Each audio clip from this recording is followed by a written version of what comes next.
Víctor Ángel Romero, Rivero, su hermano y presuntamente quien había en ese momento concretado el secuestro.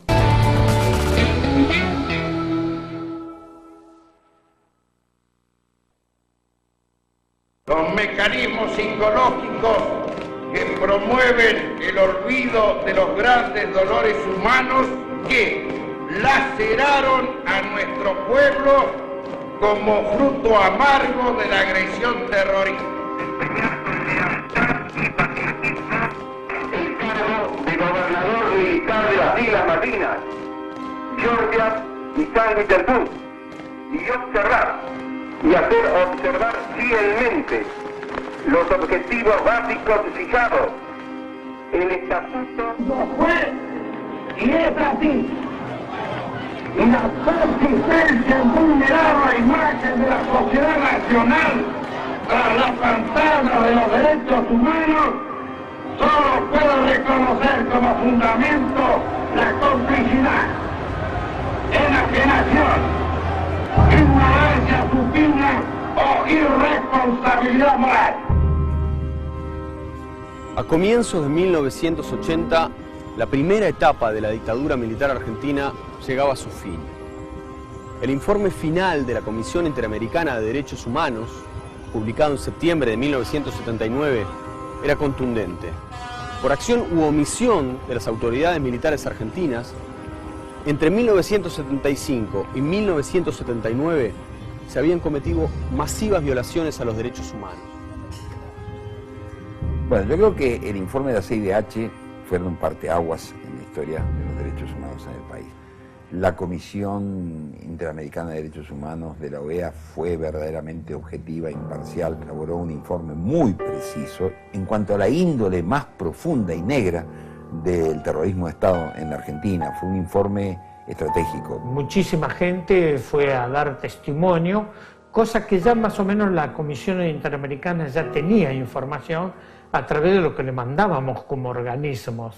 Lo que hicieron fue la verificación de los hechos y después tomar los testimonios más concretos. Porque bueno, nos contaron cómo había chicos encerrados en un lugar en Córdoba y que les tapiaron todo y que ellos rascaron con sus uñas y abrieron una ventanita y cuando vino alguien ellos llamaron por ahí y dijeron esto es un campo de concentración, nos torturan, nos violan.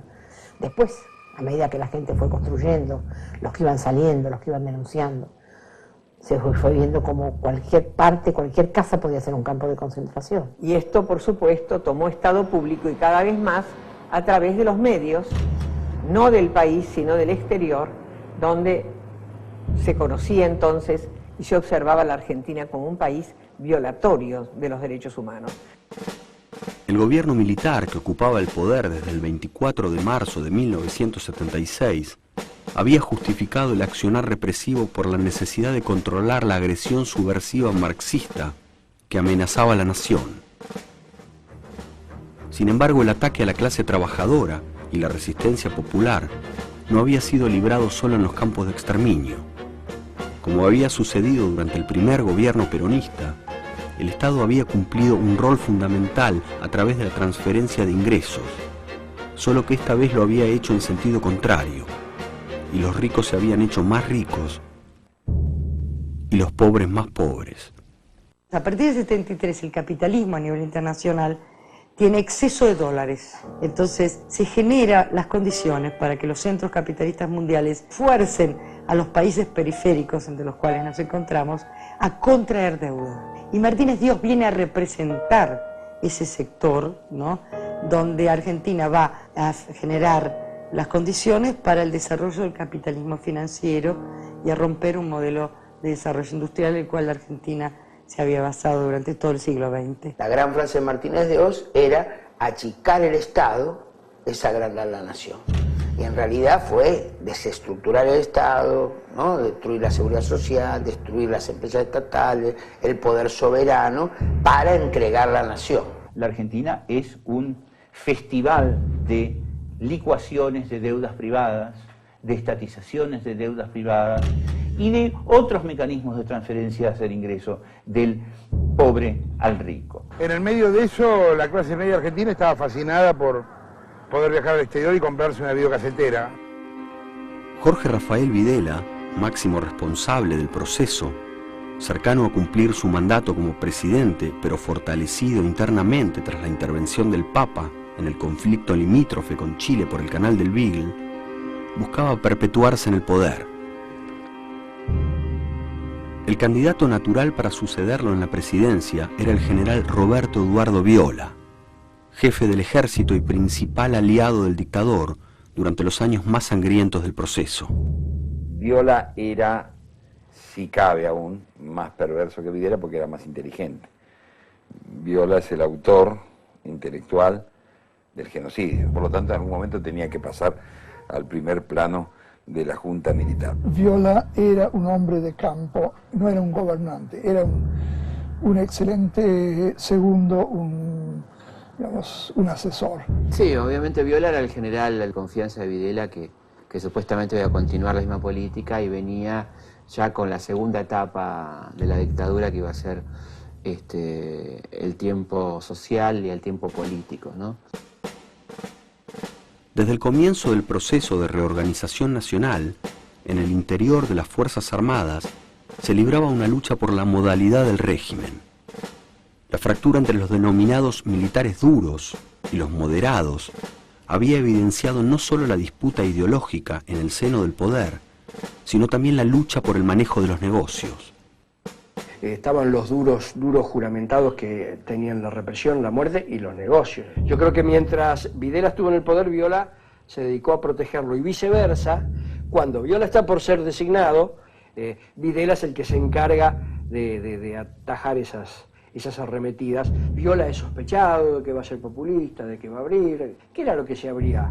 El manejo férreo a esta altura de los negocios. Digamos, la torta está muy a mano y todo la quieren. Jorge Rafael Videla sabía que el nombramiento de Viola como futuro presidente produciría resquemores dentro del ejército y que para mantener la unidad del arma debía encumbrar a un general duro en la jefatura de la fuerza. El elegido fue el comandante del segundo cuerpo, un general alcohólico, jugador de póker y criminal responsable de sistemáticas violaciones a los derechos humanos, al que Videla consideraba fácilmente manipulable, Leopoldo Fortunato Galtieri. La verdad que Galtieri era un pobre hombre, pobre en un sentido verdaderamente lastimoso y peligroso, ¿no? Era un hombre de una baja calidad intelectual, muy baja calidad intelectual. Marcó el punto más decadente de las conducciones del ejército que conoció la Argentina, te diría, desde el primer golpe de Estado en los años 30 para acá, sin duda. Un hombre sin sentido real del país, muy tomador de copas de vino, y que le inventaban un día el Beagle, otro día las Malvinas, y él se dejaba llevar.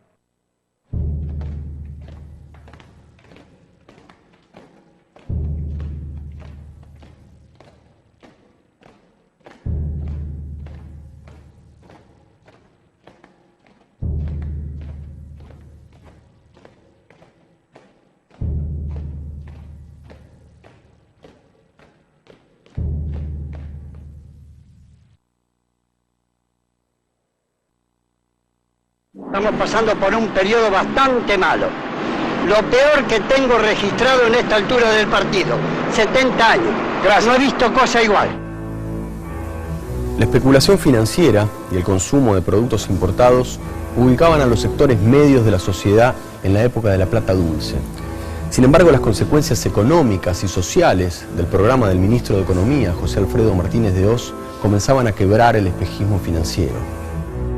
Estaba preanunciado que durante 2 años y algo, el precio del dólar subiría por mes 2%.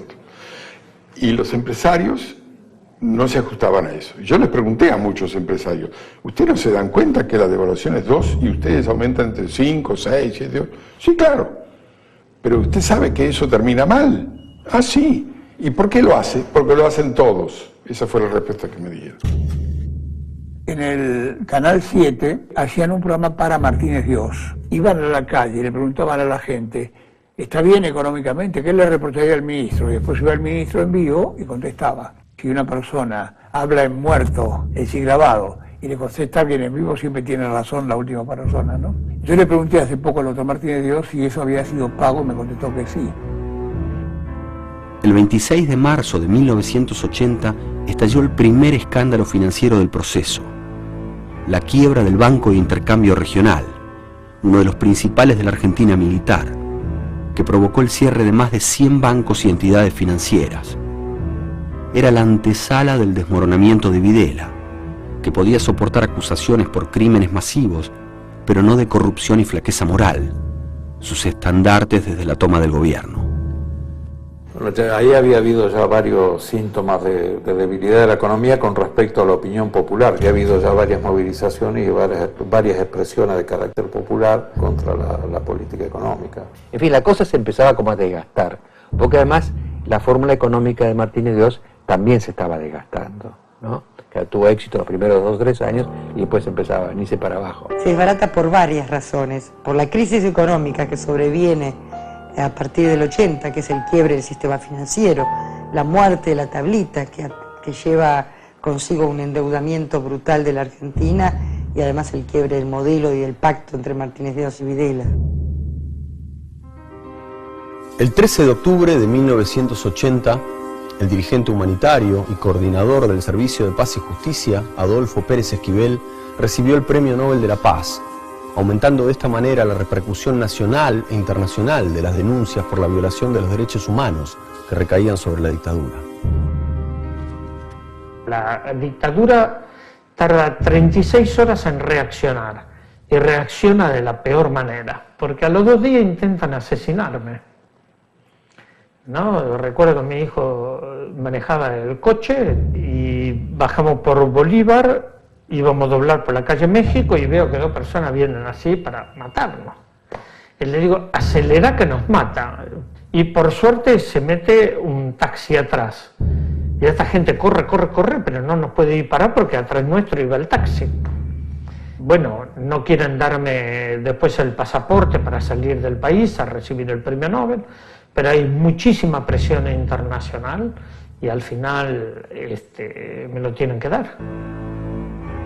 La debacle económica y moral del régimen y el lanzamiento político de Viola puso en marcha el postergado proyecto partidario del almirante Emilio Eduardo Macera, adversario de Videla en la lucha interna por el poder e integrante de la primera junta militar hasta septiembre de 1978.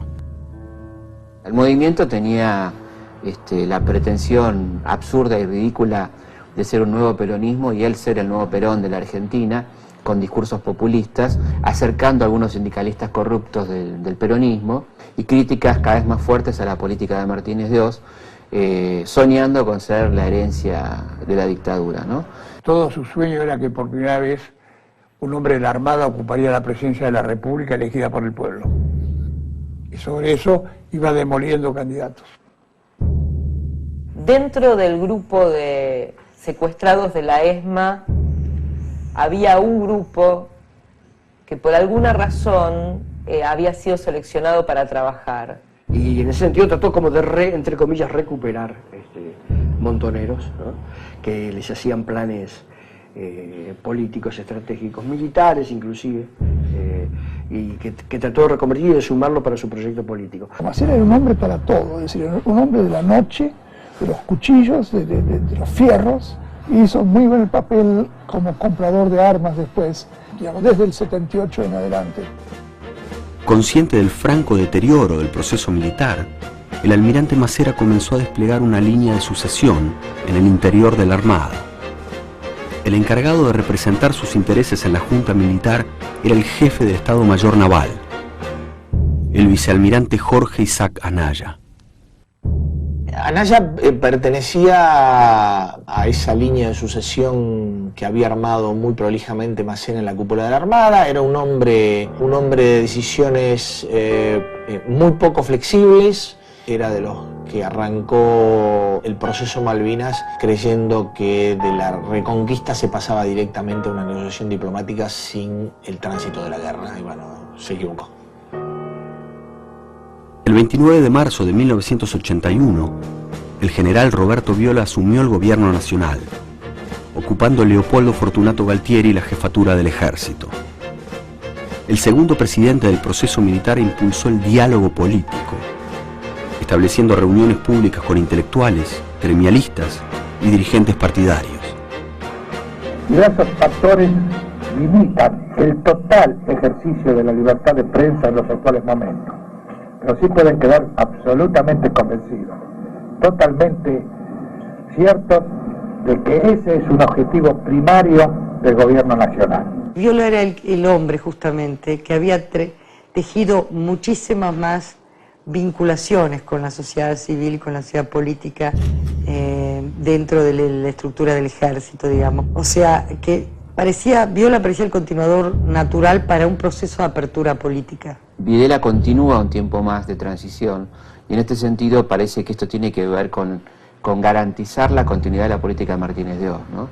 Es decir, de hecho, al irse Videla ya cambia también el ministro de Economía, que va a ser Lorenzo Sigó, y va a haber ahí un ruido económico muy importante, ¿no? Las medidas adoptadas por el nuevo ministro de Economía, Lorenzo Sigó, buscaron distanciarse del programa de José Alfredo Martínez de Oz, pero el rumbo de la economía argentina no se modificaba y las demandas sociales crecían. La devaluación del peso, la pérdida de reservas, la fuga de capitales y la quiebra de la industria nacional mostraban la herencia de un proyecto que empujaba a la economía argentina al vacío. Entre 1946 y 1974 la inflación media anual era del 33%, pero entre el 75 y el 83 saltó al 206%. Ese es el momento en que la pobreza empieza a crecer en forma vertiginosa en la Argentina. Con el objetivo de neutralizar las maniobras de apertura política y detener las protestas sociales, los sectores militares que rechazaban la posibilidad de una transición democrática, comandados por el nuevo jefe del ejército, general Leopoldo Fortunato Galtieri, comenzaron a elaborar planes militaristas que sostuviesen el régimen. Ante la posibilidad de realizar un golpe interno, el almirante Anaya, a cargo de la jefatura de la Armada, prometió apoyo a Galtieri en el seno de la Junta con una condición. Si Galtieri asumía el poder del Estado, debería cumplir un viejo sueño de la Armada: recuperar las Islas Malvinas.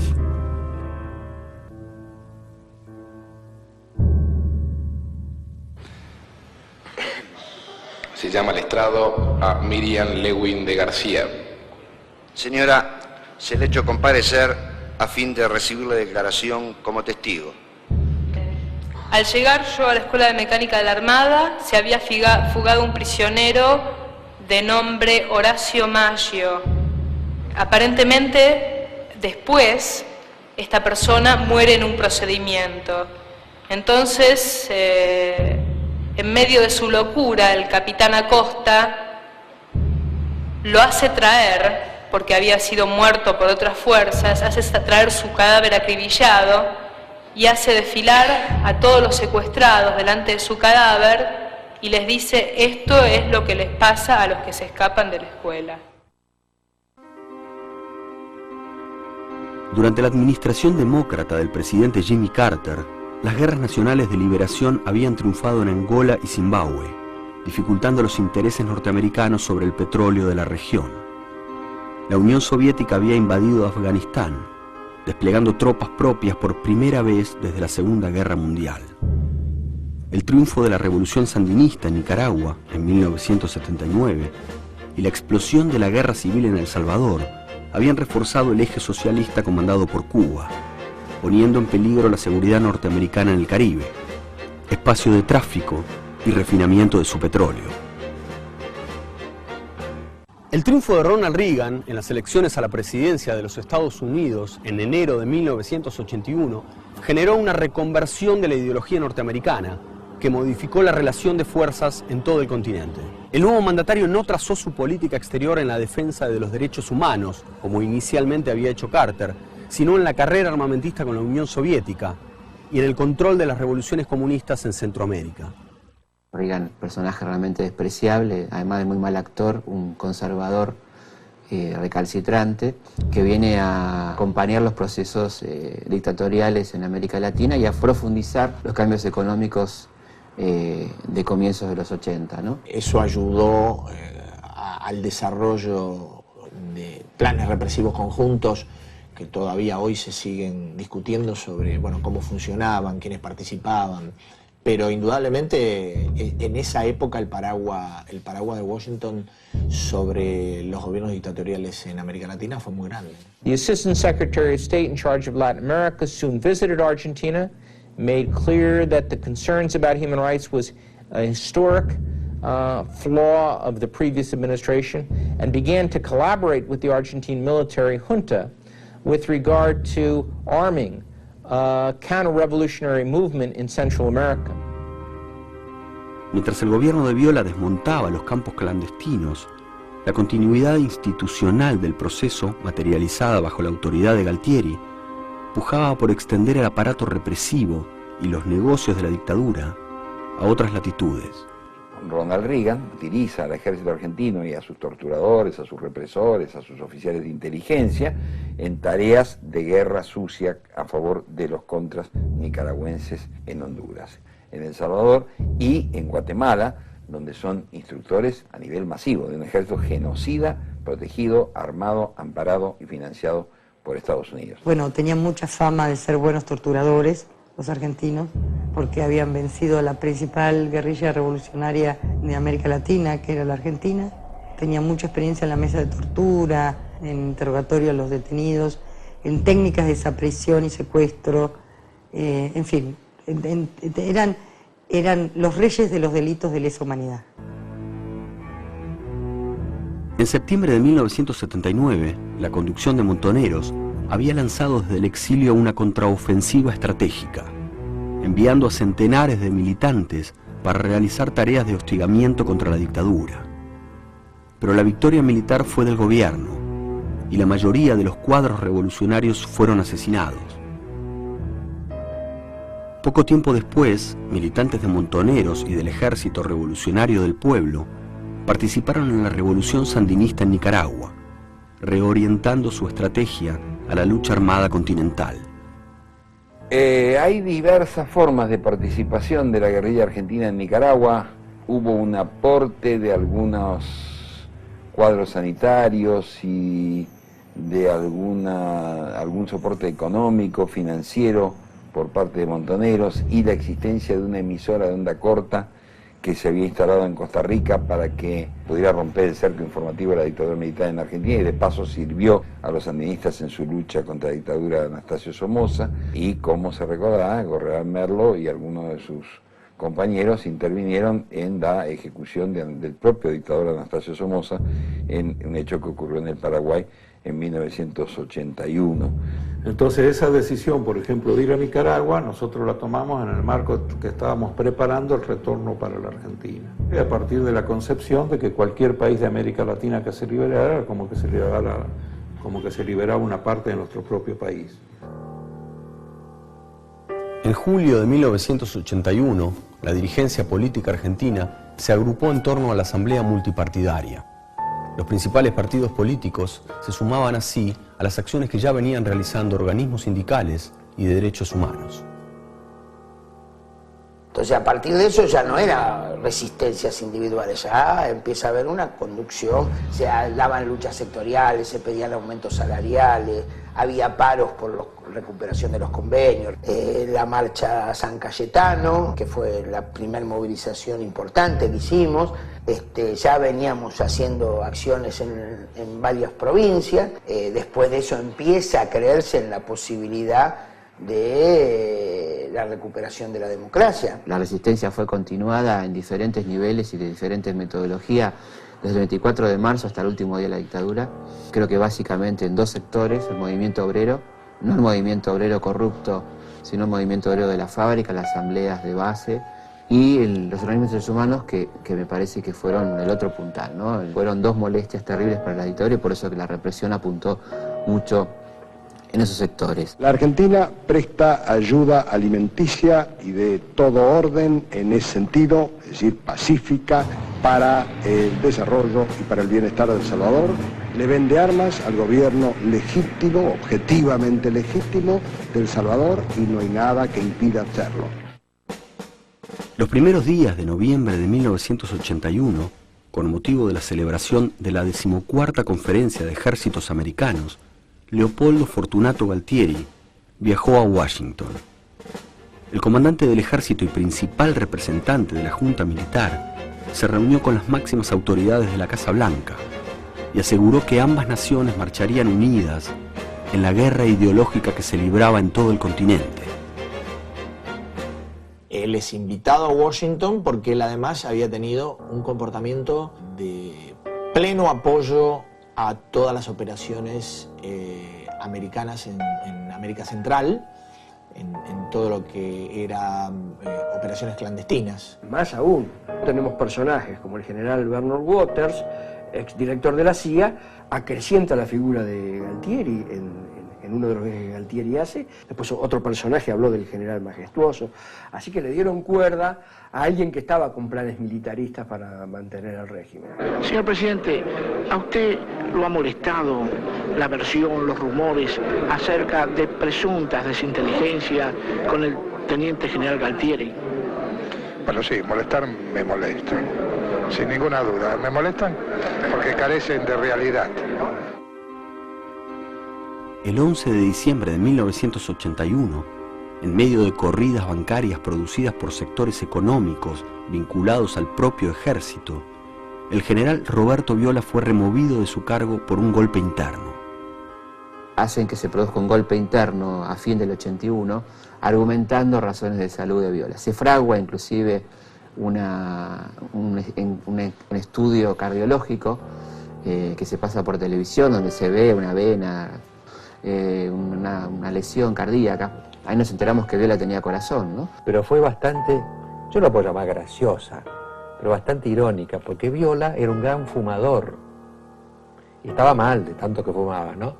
Entonces Galtieri lo presiona para que se hiciera operar del corazón en el hospital militar, cuyo jefe médico estaba a las órdenes de Galtieri, y Viola prefirió renunciar.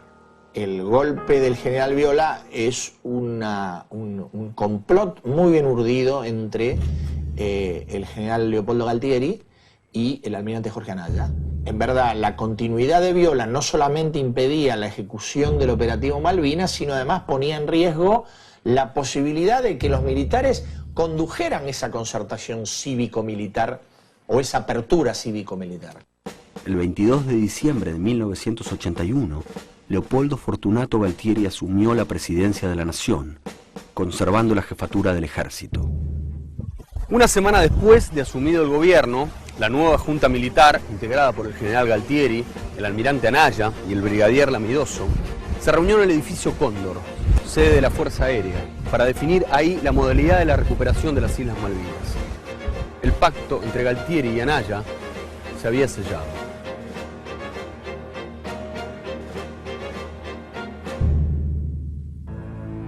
Las Islas Malvinas, Georgias y Sandwich del Sur, situadas en el extremo austral del continente americano, en el Océano Atlántico, formaban parte de la corona británica desde su invasión en 1833. El sueño de reconquistar las islas del Atlántico Sur había formado parte del imaginario nacionalista argentino durante más de un siglo. En 1978, el almirante Macera aseguraba que las Malvinas no solo eran un territorio perdido, sino que constituía una herida abierta en la dignidad de una república que no debía someterse al colonialismo.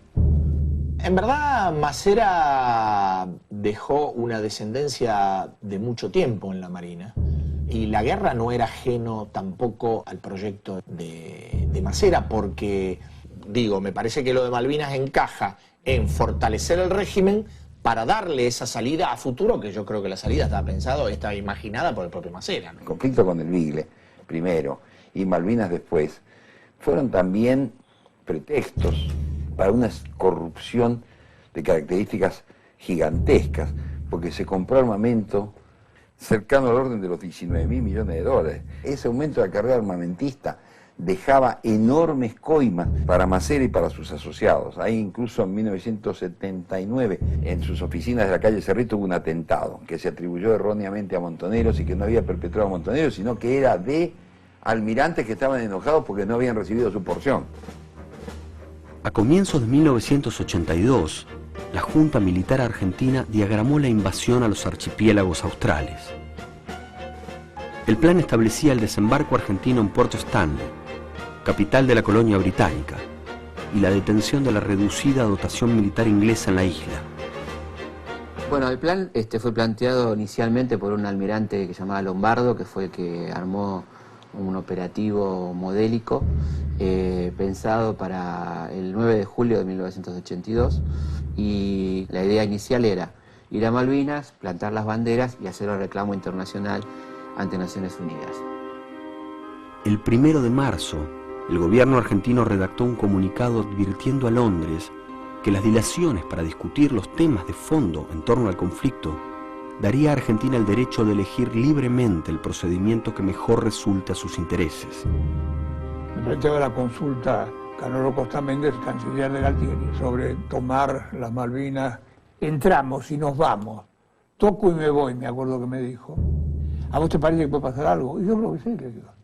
Siempre le decía, si Franco, con el poder que tiene, no toma el peñón de Gibraltar, por algo será. A mí me contaba Costa Méndez que cuando él entraba a la sala de operaciones, le tapaban los mapas a Costa Méndez, que era el canciller, ¿no?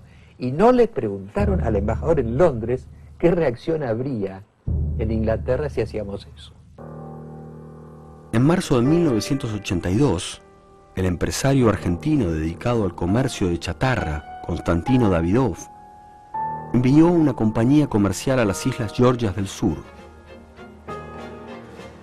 Poco tiempo después de su llegada, un grupo de tropas de élite de la Armada, conducidas por el torturador Alfredo Stiz, aunque no tenía indicios ciertos de un ataque a gran escala sobre las Islas Malvinas, el 28 de marzo de 1982, el gobierno británico implementó medidas preventivas. Solicitó al Departamento de Estado norteamericano la mediación en el conflicto y envió un pequeño contingente de su flota hacia el Atlántico Sur. Ese mismo día las naves argentinas zarparon de Puerto Belgrano con destino a las Islas Malvinas. La contienda militar más importante de la historia moderna argentina estaba en marcha.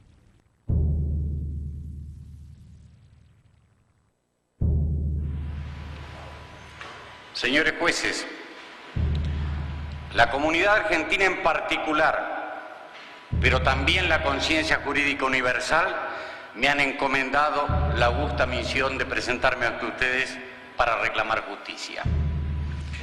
Razones técnicas y prácticas, tales como la ausencia de un tipo penal específico en nuestro derecho interno que describa acabadamente la forma de delincuencia que hoy enjuiciamos aquí, y la imposibilidad de considerar uno por uno los miles de casos individuales, me han determinado a exhibir a lo largo de 17 dramáticas semanas de audiencia tan solo 709 casos que no agotan, por cierto, el escalofriante número de víctimas que ocasionó lo que podríamos calificar como el mayor genocidio que registra la joven historia de nuestro país. Vamos a subir la escalera de la democracia que hemos perdido escalón por escalón. No vamos a ir atropelladamente saltando, subiendo las escaleras de 5 o en 6 o en 10 escalones hasta tropezar y caer bruscamente otra vez al pie de la escalera. Durante los primeros meses del gobierno de Leopoldo Fortunato Galtieri, la crisis económica y social se agudizó.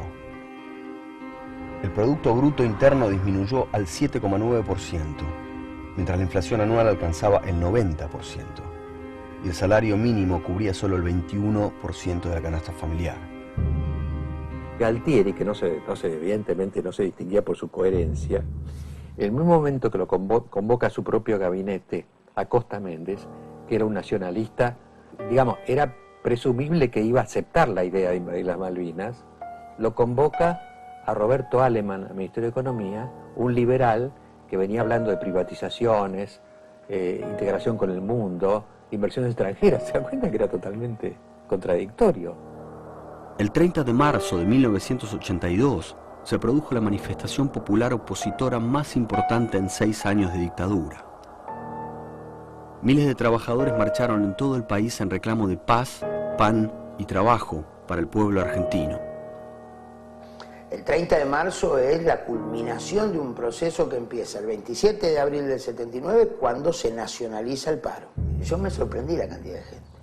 Fue impresionante.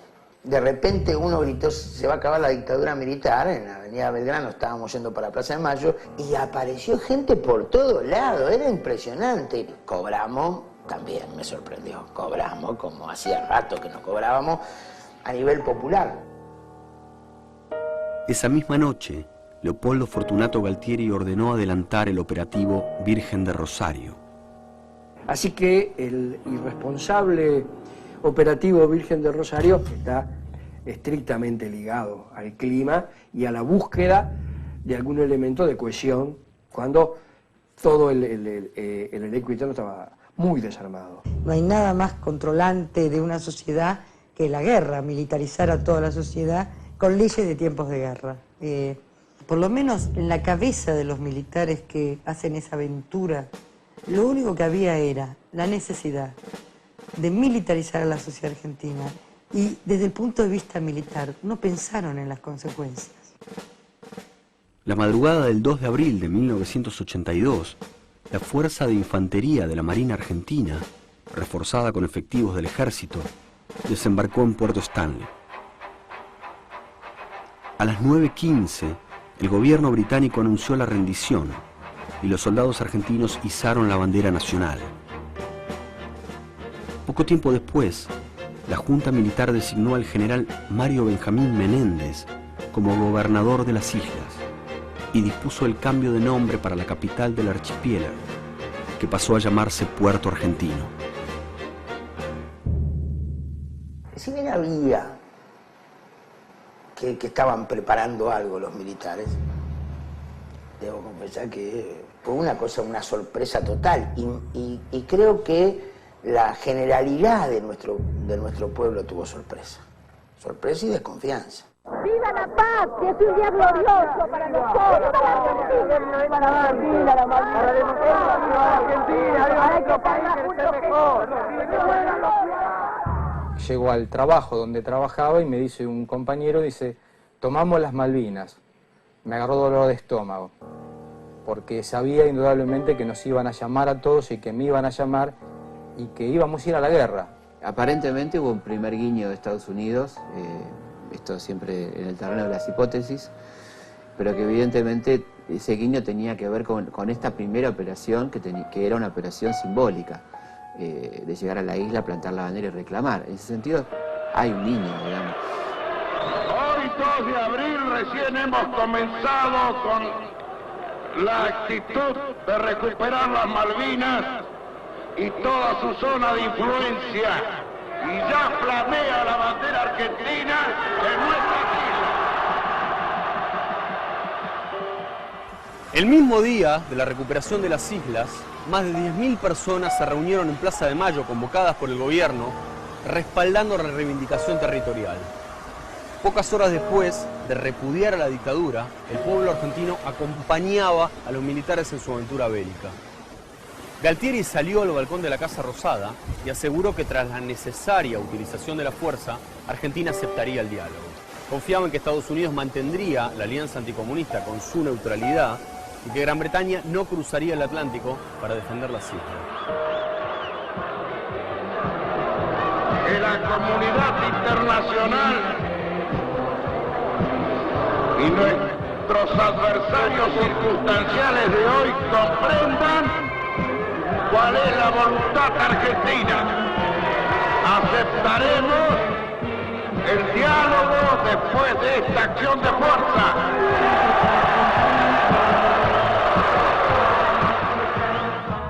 sociedad argentina es una sociedad con una gran vitalidad política, con una gran energía política, pero no con una gran cultura política. No reflexiona sobre los matices o sobre las contradicciones que la situación engendra. Es decir, Malvinas son argentinas, bueno, lo apoyo. No importa si el que lleva adelante esa causa es un dictador y un genocida como el señor Galtieri. Ahí tuvieron una posición muy correcta las madres de Plaza de Mayo, cuando levantaron una consigna extraordinaria. Las Malvinas son argentinas, los desaparecidos también. Decían acá, no van a venir. Y le tocamos la oreja a los ingleses. Ir a Malvinas para los ingleses es como ir a la vuelta de la casa, van a la luna estos tipos. ¿Te imaginaste que preparar los barcos y salir era como ir para la vuelta de la casa? El 3 de abril de 1982, la Cámara de los Comunes aprobó la aplicación de sanciones económicas al gobierno argentino y el envío de una fuerza de tareas británica al Atlántico Sur. Señor, ¿qué le impulsa a ofrecerse como voluntario? Bueno, en primer lugar creo que es un deber de todo argentino. Yo lo siento así. Sorprendida por el envío de tropas enemigas a la zona de conflicto, la Junta Militar Argentina ordenó el reclutamiento de soldados conscriptos.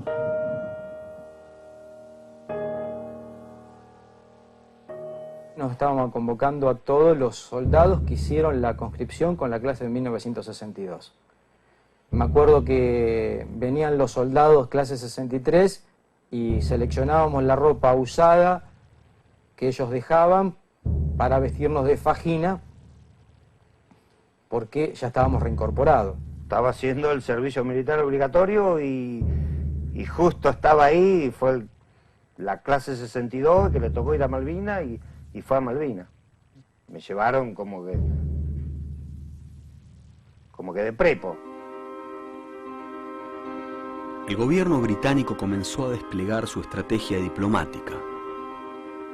El 3 de abril de 1982, el Consejo de Seguridad de Naciones Unidas aprobó la resolución 502, que exigía el retiro inmediato de las fuerzas militares argentinas de las islas como condición previa a cualquier proceso negociador. En Naciones Unidas me decían, esto tiene que resolverse de otra forma, no es posible esto. Y al secretario general Pérez de Cuéllar le digo, bueno, cuando voy al país voy a tratar, no sé, de hablar con el gobierno militar. Entonces le pido una entrevista a Nicanor Costa Méndez. Y yo le digo, mire, ministro, acepten la resolución 502, retiren las tropas para que entren los cascos azules y desde ahí poder negociar en otras condiciones, que eso puede ser mucho mejor que llegar a un enfrentamiento. La contestación de Costa Méndez fue lo siguiente. Dice, mire Pérez Esquivel, esto se nos escapó de las manos. Parece que Anaya era el de la posición más rígida de no aceptar esto y de permanecer en las Islas Malvinas. Lo mismo Galtieri, esperando que Estados Unidos apoye a la Argentina como una recompensa por todo lo que la Argentina hizo a los pedidos de los Estados Unidos en el continente. A pesar de la expectativa militar sobre la neutralidad de los Estados Unidos en los organismos internacionales, el gobierno de Ronald Reagan no ignoraba que Argentina había atacado a su principal aliado en la OTAN. Inglaterra es la segunda potencia de la OTAN. Es decir, y si la OTAN permitía semejante cachetazo de parte de una junta militar aventurera de un país del confín del mundo, hubiera estado dando pie a que muchos otros dictadorzuelos del tercer mundo se le animaran en operaciones parecidas. El 10 de abril de 1982, el secretario de Estado norteamericano, Alexander Haig, se reunió con Leopoldo Fortunato Galtieri para mediar en el conflicto.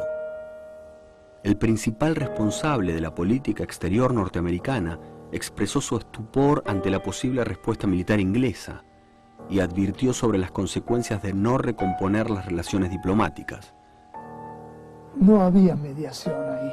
Haig no venía a mediar, no venía a moderar, venía a presionar para lograr el retiro. Cuando un general le dijo, pero nosotros tenemos un ejército, digamos, con experiencia, mire lo que fue el combate contra la guerrilla en Tucumán, él le dijo más o menos, eso fue una cacería de patos, ustedes ahora van a ver lo que es combate.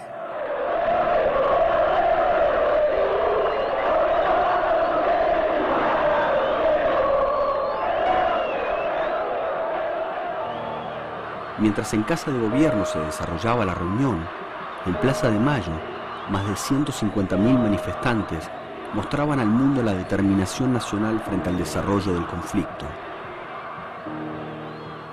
Cuando termina una reunión que tiene en la Casa Rosada, el plan previsto era que él saliera en automóvil de allí y se fuera a la Embajada de Estados Unidos. Y bueno, sorprendentemente lo invitan a dar un paseo en helicóptero para que él observara lo que era el sentimiento por argentino. Y bueno, fue la famosa frase que después dijo, no la dijo acá por supuesto, creo que cuando estuvo en Londres, que dijo, bueno, fue lo más parecido a los actos que hacía Mussolini que yo recuerdo. Yo dudé mucho en irme, con Lanús, mi mujer fue la que más me convenció, pero me fui con mi hija y ella. Fuimos, la plaza estaba repleta. Llega Jai, la chiflatina, era impresionante, llega el helicóptero de Jai. Yankee Go Home, era una cosa impresionante.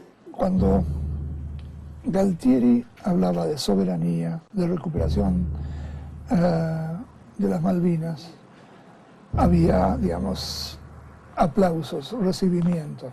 Cuando él decía, yo como presidente argentino, lo chiflaban. Y empezamos todos a cantar, borón, bombón, esta plaza es de Perón. Había que ser capaz de unificarse frente a los ingleses norteamericanos y frente a la matanza que se iba a producir, eso estaba seguro. Lo otro estaba en discusión, ¿quién es este para representar?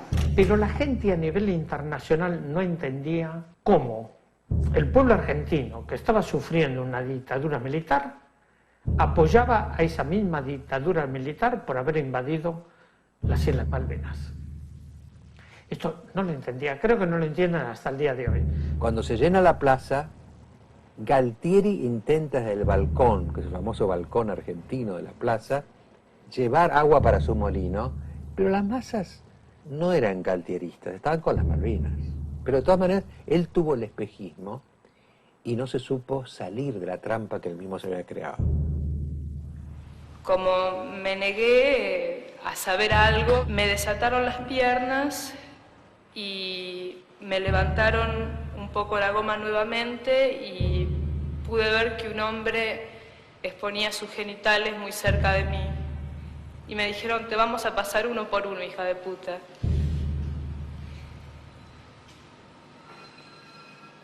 Había mucha gente en el lugar, yo creo que alrededor de 8 a 10 personas. Escuchaba voces todas masculinas que me insultaban, algunos me pegaban y uno siempre se mantenía a mi lado y me decía, no te preocupes que no te pasa nada, si colaboras no te pasa nada, y me tomaba de la mano y me acariciaba la frente.